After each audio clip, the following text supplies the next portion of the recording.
In this video, I will show you how to delete a file or folder that cannot be deleted in Windows 10 or Windows 11. This happens sometimes when the file is locked or being used in the background. So here, on my desktop, I have a file. When I try to delete it, nothing happens. The file stays there. It says the action can't be completed. That means the file might be running in the background or it is protected. First, we will try the basic method. On your keyboard, press Ctrl, Shift, and Escape to open the Task Manager on your desktop.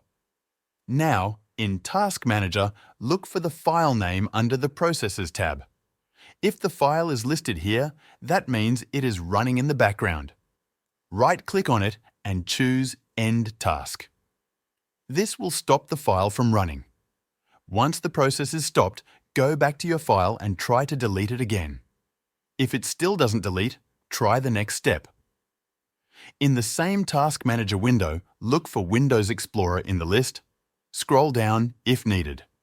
When you find it, right-click on it and click on Restart. This will refresh the file system and close anything stuck. After it restarts, go back and try to delete the file again. If this also doesn't work, we will try another way by changing the file permissions. Right-click on the file or folder you want to delete. Click on Properties. In the window that opens, click on the Security tab, then click on Edit. Now click on Add, then type the word Everyone and click OK. After that, you will see a list of permissions.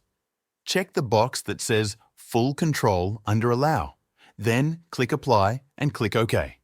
This will give all users full permission to control the file. Now try deleting the file again. In many cases, this step will solve the problem. But if the file still refuses to delete, we will use the command prompt. Click on the Start menu and type cmd.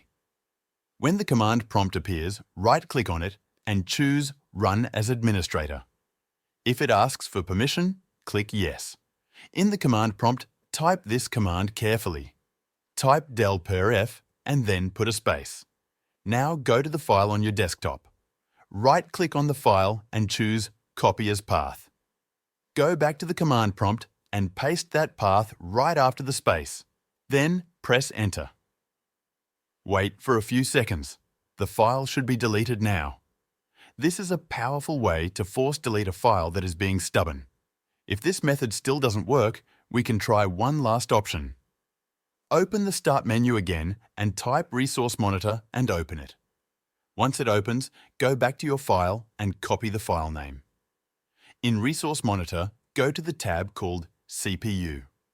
Below, you will see a section named Associated Handles. In the search box, paste the file name. Wait for it to search. If it finds any process using that file, it will appear in the list. Right-click on the result and choose End Process. After that, go back and try to delete the file again. This should finally solve the problem. Thanks for watching.